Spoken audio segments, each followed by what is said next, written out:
What's up, guys? Bird Gaming here, back with some more Idle Heroes news for, well, it is November 2nd, not November 1st, but we still need to go over the November event preview because we have two very big events coming up this month.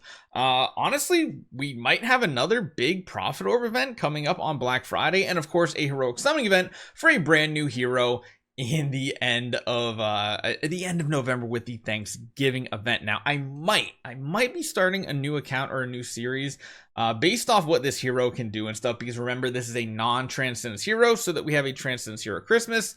I'm guessing is going to be a light or dark hero, though, because as we all know, at Christmas and at Chinese New Year, we get a new light hero and a new dark hero. And guess what? Since we get a normal hero, well, I should say we used to get the light and dark hero on those, but now we get a Transcendence hero, so it should be a regular hero and it should be a light or dark hero.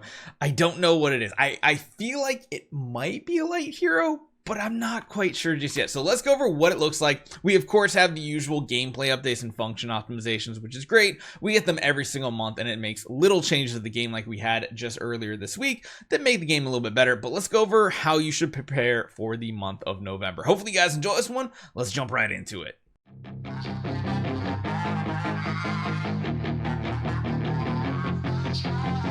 Now this one is a nice, simple, cut and dry one. Very, very simple. You can see right here on the 21st, which of course, let's see, the 21st is 1, 2, 3. Oh, that's interesting.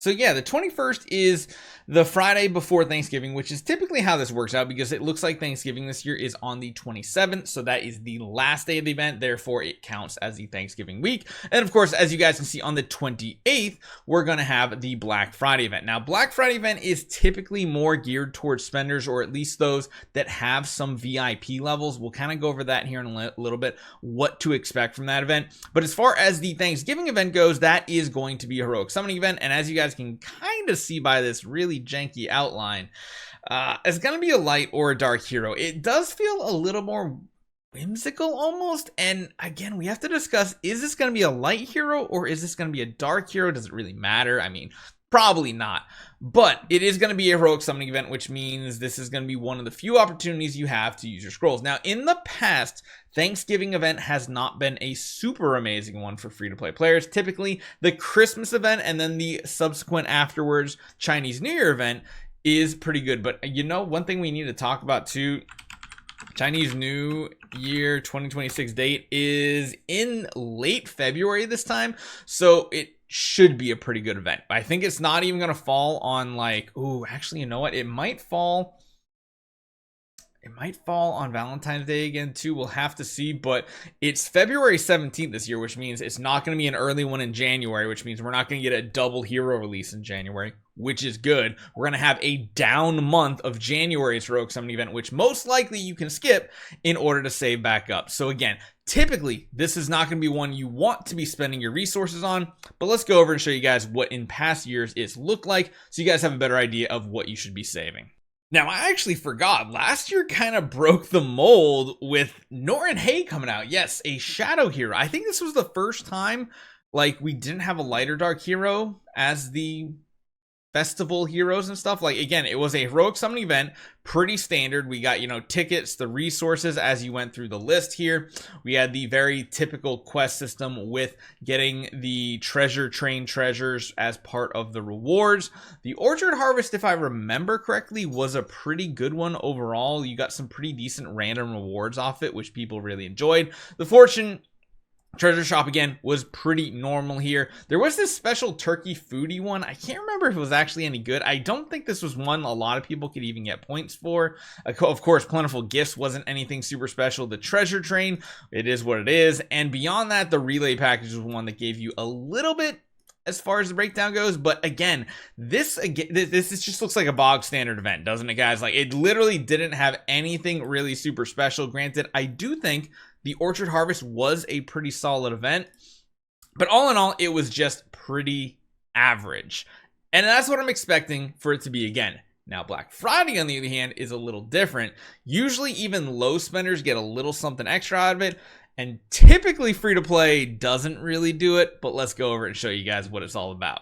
Now, Black Friday, looking back at it, it was pretty much a bog standard, kind of very similar to this week's profit or events. So again, if you can get back to a higher number, you can still get more sublimation and things like that. Again, it was very, very standard here, except you got a different type of currency for it. We had Fantasy Factory along with it. This is usually the thing you want to be saving gems for, but again, it really depends on how much you spent on your account. Granted, even if you're a free to play, 1,000 gems and 100 contract starter gems to get yourself 80 heroic scrolls, pretty dang good. The fact that you can use contract starry gems in this one is pretty big, but again, it's really like, even if you're super low VIP, I think like VIP 1 and 2, they aren't like amazing deals. Granted, you get a B- stone. It was a soulbound copy, but still pretty good. But again, this is usually one that really doubles down on the big spender thing. You see big spenders could get A- stones, they could get a ton of B+ stones, and this is why last year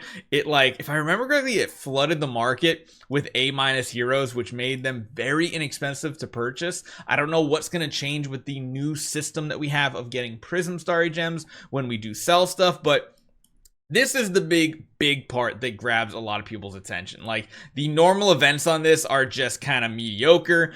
There's different point milestones based on which one of these borders you have most recent of. I think I got last year's.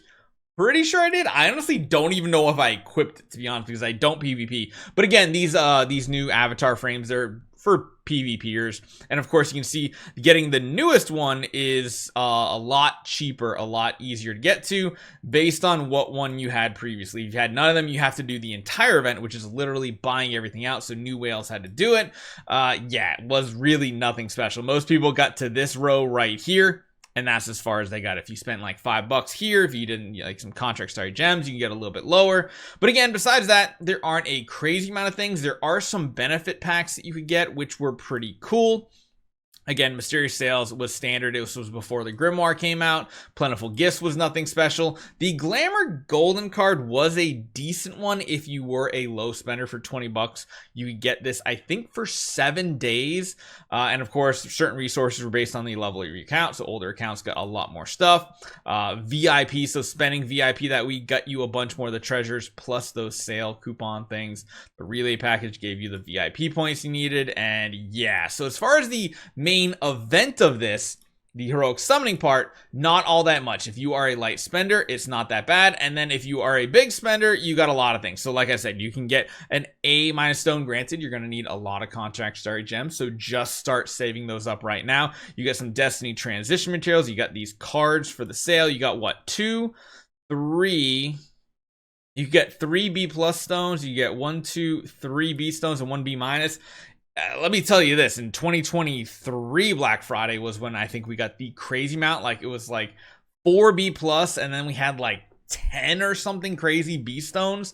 Just expect to be some of the cheapest copies you will ever find on the auction house. So if you're in the market and you're not participating, you still might win out. So let me know, you guys think we're going to be pumping a bunch of extra videos now towards the end of the year. I'm going to be starting probably 2 brand new series for you guys to either play along or just follow along on a daily basis in some videos. In the early days, we're probably going to have daily uploads of those series so you guys can keep up with it. And then as we get a little further on, there's not as much content to cover. We'll kind of slowly separate it out. But I'm thinking about doing 2 different series, and I want your guys' feedback. Number 1 is I want to do the 2020 throwback series of, you know, only building up to E5 heroes, not doing void imprints, anything like that, and trying to get Sealand 20s done, trying to get, like, you know, getting through the void, or getting to death 100, not worrying about void campaign, anything like that, just getting like Sealand 20 knocked out with a regular E5 hero and stuff like that, not unlocking anything in the Gate of the Void, not unlocking anything. I think that would be really fun. And the second count is, I think we're going to do an optimal playthrough 2.0, because the last time we did it was the Eloise version, and nowadays you can do a Holmes Young route into a couple different Transcendence heroes. That's pretty interesting. It's been kind of updated what you can do in the early game, and I want to try it out for myself. You guys know I love the early game. That's what I really thrive on. So let me know what you guys think in the comments down below. Hopefully you guys enjoy this one. Save up your materials, but don't expect any amazing events.